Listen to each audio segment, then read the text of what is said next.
এইফালে আমাৰ ভাতকেৰেলা ভাজি হৈ আছে।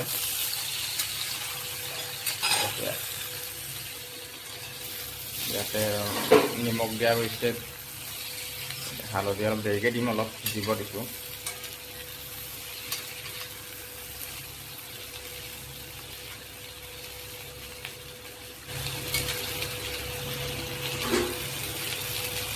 ভাতকেৰেলাৰ ৰঙা হ'ল। এতিয়া মই হালধি অলপ দিওঁ।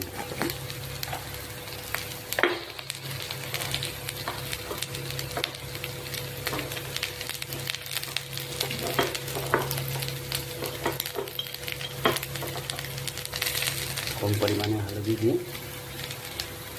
বেছি কালাৰ হ'লেও ভাল নালাগে। ৰঙাকৈ ভাজি দিলোঁ।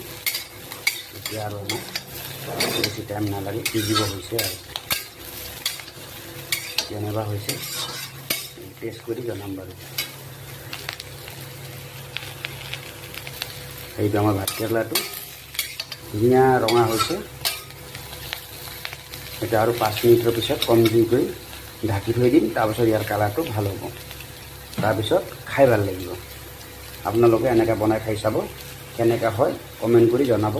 আৰু যদি চাই ভাল লাগে তেতিয়াহ'লে চেনেলটো ছাবস্ক্ৰাইব কৰি দিব আৰু লাইক কৰি দিব, তাৰপিছত কমেণ্ট এটা কৰি দিব। ৰঙাকৈ ভাজিলোঁ, কিন্তু চাওক ভাতকেৰেলা মই এতিয়া গেছ বন্ধ কৰি দিলোঁ। খাই ভাল লাগিব। সেইটো চাওক কিমান ধুনীয়া কালাৰ হৈ গৈছে।